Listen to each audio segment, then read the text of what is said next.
안녕하세요. 빨강 더블체크맨 곽 부장입니다.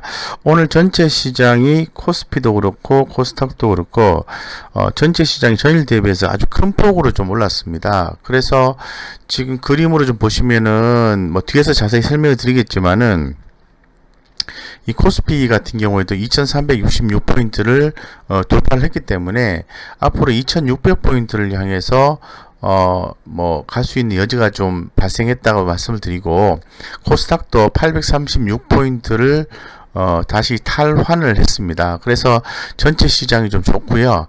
현재 시장에서 시장 안정화를 위해서 여러 가지 조치들이 좀 나와주고 있는데, 그 중에 우리 개인 투자자 분들이 굉장히 관심을 많이 갖는 것은 이 공매도 금지 이 부분입니다. 이 부분에 대해서 연장할 것으로 이렇게 좀 얘기가 나오고 있는데 상당히 유력한 내용들이 좀 나와 있습니다. 그래서 이런 부분에 대해서는 뭐 한마디로 표현하면은 한시적이다라고 말씀을 드리겠습니다. 그래서 어쨌건 오늘 시장은 상당히 좀 좋았다라고 좀 말씀드리겠습니다. 자세한 말씀을 다시 한 번 더 또 드리도록 하겠습니다. 그림에서 보시는 것처럼 이제 코스피 같은 경우에는 전일 대비해서 상승을 해서 아침에 시초가에 좀 굉장히 강하게 좀 이렇게 상승을 해서 장중 내내 좀 이렇게 강한 모습을 좀 보여줬고, 종가는 더 올라가서 끝나는 모습을 보여줬어요. 이 중에서 이 지수가 2366포인트가 회복이 되었습니다. 이 부분은 다시 2330포인트를 지지하고 2600포인트까지 상승을 열어놓는 그런 모습이다라고 말씀드리겠습니다. 여기에서 외국인과 특히 외국인 수급이 굉장히 큰 역할을 했다라고 좀 말씀드리겠습니다. 이 코스닥 같은 경우에는 전일 대비해서 무려 2.5%나 상승해주는 기염을 좀 토했습니다. 아침에 굉장히 강하게 좀 출발을 했고요. 잠시 쉬어가는 모습이었는데 다시 또 강하게 끝나는 그런 모습을 보여줬는데, 이 코스피 시장 쪽에서는 외국인이 큰 역할을 해줬는데, 이 코스닥 쪽에서는 기관 투자가들이 큰 역할을 해줬다, 이렇게 좀 말씀드리겠습니다. 그래서 오늘 전체적으로 봤을 때는 이제 바이오주 상승폭 확대가 되면서 코스닥 2%대 상승 굳히기, 바이오 상한가 종목 다수가 나왔고요. 이 코스피, 코스닥, 특히 코스피 쪽에 이 외국인의 순매수로 인해서 아주 강한 마감이 이루어졌다라는 게 상당히 좀 좋아 보입니다. 그래서 아직은 좀 희망이 있다, 이런 생각을 좀 가지고 있습니다. 그래서 아까 말씀드린 것처럼 현재 시장의 주요 이슈는 이 공매도 금지 연장 유력하다, 이 내용이 오늘 시장에서 가장 좀 주목이 되는 내용으로 좀 말씀을 드릴 수 있을 것 같고요. 내용을 좀 말씀드리면, 이 금융감독위원회가 코로나19 한시적 공매도 금지 조치를 연장하기로 가닥을 잡은 것으로 전해졌습니다. 그래서 바로 또 연장하는 방법도 있고요. 단계적으로 재개하거나 섞어서 진행할 수도 있다라는 거거든요. 그래서 일단 분명한 것은 그 공매도 금지 연장 문제와 관련된 각계의 의견이 좀 진지하게 검토가 되고 있다는 거죠. 그래서 현 시장이 이제 코로나19 재확산 이런 부분에 의해서 대단히 좀 좋지 않은 상황에서 시장이 좀 단비가 되고 있다라고 말씀을 드리겠습니다.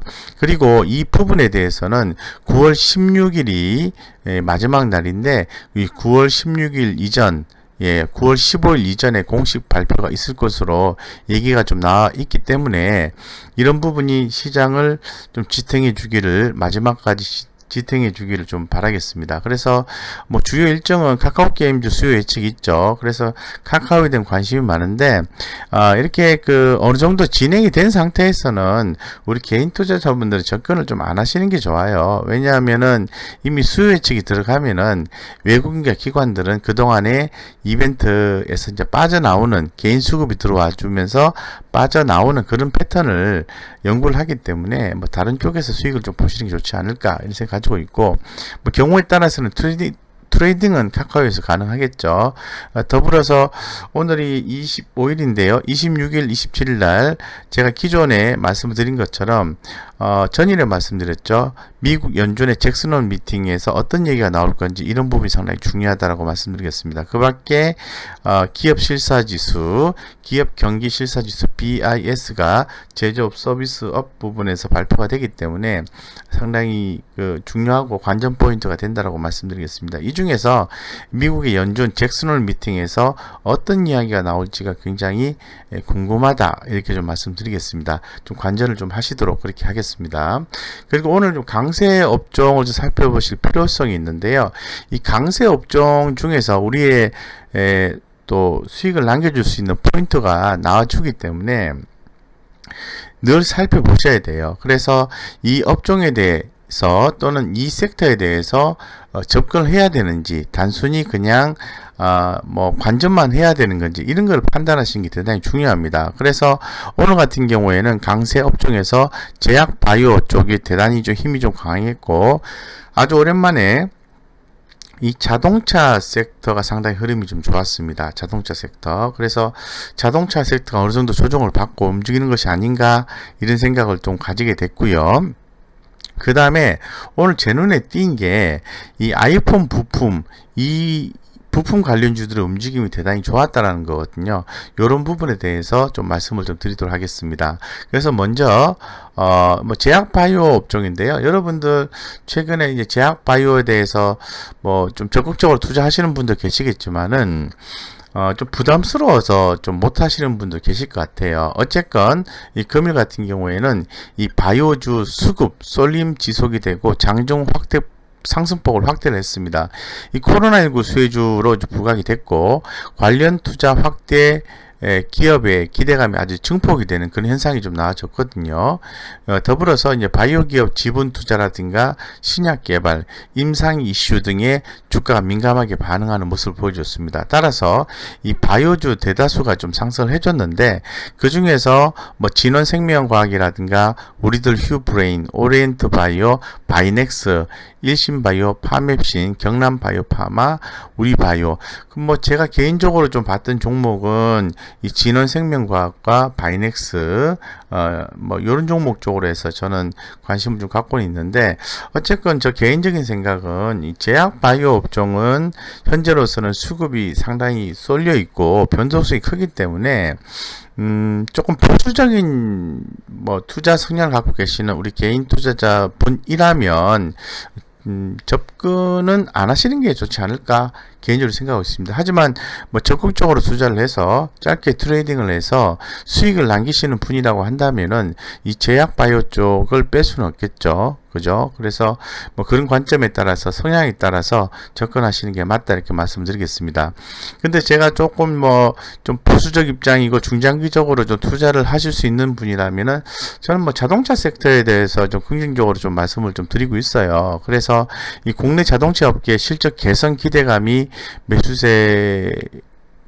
매수세가 지속이 됐는데 중요한 것은 이제 실적 개선 기대감이 있다는 거죠. 그리고 여러분도 잘 아시는 것처럼 현대차가 신차 효과도 있고 제너시스 판매 증가 이런 부분에 의해서 수익성 개선이 있고 특히나 더 친환경차 성장 본격화 전기차라든가 수소차를 얘기하는 거죠. 결론적으로 현대차, 기아차에 대해서 우리가 주목을 해야 되고 그 밖에 조그만한 기업들, 우리 산업 현대공업이 있는데 저는 자동차 섹터에서는 현재로서는 현대차, 기아차, 현대모비스 정도만 신경 쓰시고 다른 쪽은 좀 안 보시는 게 조금 더 시장 체력 수급을 감안했을 때 그게 맞지 않겠나 이렇게 좀 생각하고 있습니다. 그래서 이제 현대차에 대해서 흐름을 좀 살펴보면은 제가 이제 주봉상으로 해서 그림을 좀 펼쳐놨는데 이 현대차 같은 경우에 최근에 좀 가파르게 올랐죠. 근데 가파르게 올랐지만은 그거를 크게 염려하실 게 아니라 이렇게 보시면은 추세가 이렇게 반전되고 난 뒤에 주가가 좀 급등한 양상이 보여졌는데요. 적절한 조정 다음에는 재차 상승할 가능성이 높다라고 개인적으로 좀 생각하고 있습니다. 그래서 현재 가격이 좀 부담이 되시는 분들은 분할해서 빠질 때마다 분할해서 매수해서 가져가는 전략이라고 한다면은 저는 상당히 괜찮은 투자 전략이 되지 않을까 이렇게 좀 생각을 하고 있고, 주봉상 개념으로 해서 5일선을 기준해서 손절 라인을 잡으면은 현대차는 성공 투자가 가능하겠다 이렇게 좀 말씀을 좀 드리겠습니다. 어쨌건 현대차에 대해서는 관심을 많이 가지셔야 돼요. 근데 제가 좀 눌릴 때마다 매수를 하시라고 말씀을 드린 이유가 뭐냐 하면은 기관 수급에 의해서 상당히 좋은 모습을 좀 보여주고는 있습니다만은 이 본격적인 외국인들의 수급은 유입이 안 되고 있다는 측면이 눈에 띄는 거거든요. 제가 2009년도부터 올해 8월 달까지 이 차트를 아주 밀집화시켜서 그림을 좀 보여드렸는데, 중요한 것은 이제 외국인들의 수급이 유입돼야 돼요. 그렇지 않으면은 좀 세게 가기 힘들다라고 말씀드리겠습니다. 어쨌건 현대차와 더불어서 기아차 같은 경우에도 흐름이 되게 좋죠. 중기적 관점에서 보시면은 2012년도죠. 그때부터 주가 계속해서 하향을 했습니다만은 이제 추세를 잡은 거죠. 추세를 잡고 재차 좀 상승에 가능성을 좀 보여주고 있는데, 현대차와 함께 가는 기아차 이렇게 생각하시고, 현대차를 거래하시던 기아차를 거래하시던 거래하시는 건 괜찮을 것 같은데, 기왕이면은 제가 볼 때는 현대차 쪽으로 해서 자금을 좀 몰아가시는 게 더 맞지 않겠나 이런 생각을 좀 가지고 있습니다.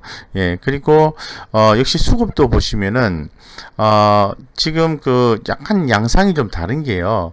현대차 같은 경우에는 이 기관 투자가들의 수급에 의해서 움직이지만은, 기아차 같은 경우에도 마찬가지지만은, 기아차는 전체적으로 외국인 수급에 의해서 가격이 유지 이상이 되고 있다는 게 현재까지 모습입니다. 그래서 추후에는 그게 맞는지는 가봐야 되겠지만은, 현대차는 기관 투자자, 기아차는 외국인 투자자의 움직임을 좀 더 주목하시면서 대응하시면 좋은데, 어쨌건 외국인과 기관의 수급 합산 개념으로 해서 순매수면 좋다 이렇게 좀 말씀드릴게요. 그리고 현대모비스인데요. 현대모비스는 친환경차 관련된 그러한 부분에서 현대차 그룹 내에 소속되어 있는 회사죠. 그래서 제가 볼 때는 아직 흐름은 좀 약해요. 약하지만은 충분히 추후에 이렇게 상승 가능성이 있기 때문에 좀 힘들지만은 잘 버티실 수 있는 분이면은 좀 모아가셔도 좋겠다고 말씀드리겠습니다. 그 이유는 외국인의 수급은 약합니다만은 이 기관들의 수급은 계속해서 유입이 되고 있는 모습이 확인되고 있다 이렇게 말씀드리겠습니다. 그 다음에는 제가 오늘 좀 많이 주목했던 그 강세 업종인데요. 그건 바로 보시는 것처럼 이 아이폰 부품주입니다. 전일에 제가 이 아이폰 부품주 관련해서 이 하이비전 시스템이라는 종목을 영상을 좀 올려드렸는데 좀 참고를 좀 하셨으면 좋겠고요. 어쨌건 10월 출시를 앞둔 아이폰 12가 애플 역사상 최대 흥행을 기록할 것이라는 전망이 좀 나와 있습니다. 그로 인해서 애플의 첫 번째 스마트폰이고 아이폰 교체 수요 크다는 설명이죠. 왜냐하면은 첫 번째 스마트폰이니까 사람들이 교체를 한다는 거죠. 그렇기 때문에 수요가 증가한다는 걸 얘기하는 건데, 미국의 증권사 웨드부시 같은 경우에 향후 12개월에서 18개월 이내에 아이폰 12로 교체 잠재 수요가 3억 5천만 명에 이를 것이다 라는 리포트를 좀 내놓은 바가 있습니다. 그래서 관련 기업인 코리아서키트, 인터플렉스, 그 다음에 대주전자재료, 삼성전기가 움직였는데, 저는 심텍, 대주전자재료, 요 코리아 서킷 이런 종목에 좀 관심을 좀 가지시면 어떨까 좋겠다 이렇게 말씀드리겠습니다. 그래서 FPCB라든가 MLCC 관련된 종목에 대해서 지속적으로 관심을 가지셔야 된다 이렇게 말씀드리겠습니다. 몇 개만 좀 살펴보겠습니다. 심텍인데요. 심텍은 제가 기존에서도 방송상에서 말씀을 드렸지만은 주가가 이렇게 상당히 흐름이 좋습니다. 그래서 가격 조정 다음에 한번 급등이 나왔는데, 재차 조정 다음에는 제가 보았을 때는 상승 가능성이 높지 않겠나 이렇게 좀 보고 있는 그런 상황입니다. 그렇기 때문에 주목하시는 게 좋겠다고 말씀을 말씀을 드리고, 아직은 수급이 좀 약해요. 그래서 조금 더 기다렸다가 눌림목마다 한 두세 번 정도 분할해서 매수해주면 좋지 않겠나 생각이 들고, 뭐 대주전자 재료는 굉장히 흐름이 좀 강해요. 그래서 뭐 가는 종목이 더 간다고, 이런 종목들 같은 경우에는 매수를 한번 해놓고 손절 라인만 잘 지켜서 가시면은 좋겠다고 말씀드리고, 손절 라인은 좀 중기적 관점에 손절 라인으로 보시는 게 어떨까 싶고요. 뭐 일간상으로 보면은 뭐 60일선 정도만 안 깨지면 무조건 모아서 가져가는 전략이 맞지 않겠나, 이런 생각 가지고 있습니다. 그 다음에 코리아 서킷 같은 경우에는 한 차례 올랐다가 좀 쉬어갔다, 이런 모습인데 약간 눌림목 느낌을 좀 주고 있어요. 그래서 요 종목도 좀 관심을 가져보는 것도 좋겠다. 이렇게 이 정도만 좀 말씀을 좀 드리겠습니다. 그리고 뭐 이 정도 다 말씀을 드렸는데요. 전체적으로 지금 아이폰 부품주 같은 경우에는 주목이 됩니다. 제가 아까 말씀드린 것처럼 기존 영상에서 제가 하이비전 시스템에 대해서 좀 말씀을 좀 드린 바가 있는데, 아이폰 부품주 부품 관련해서 특히 카메라 모듈 관련해서 변화가 좀 있을 것으로 전망한 자료를 바탕으로 해서 작성한 영상이 하이비전 시스템입니다. 그래서 오늘 전체적으로 시장이 좋았다라고 말씀드리고, 이슈에 대해서 말씀드리고, 강세 업종에 대해서 말씀을 좀 드렸습니다. 그래서 공매도는 뭐 연장이 될 거고, 이 연장이 되게 되면은 좋은 종목으로 이렇게 좀 바꾸시는 그런 기회를 활용하셨으면 좋겠고요. 뭐 제약바이오 하실 분만 좀 하시고, 그 다음에 자동차 섹터 주목하셔야 되고, 아이폰 부품주 주목하시는 게 맞다고 말씀드리겠습니다. 이상 여기까지 말씀드리고요. 여러분들의 투자에 도움이 되었다면은 좋아요, 뭐 구독, 알림 설정까지 부탁드리겠습니다. 이상 여기까지 말씀드리겠습니다.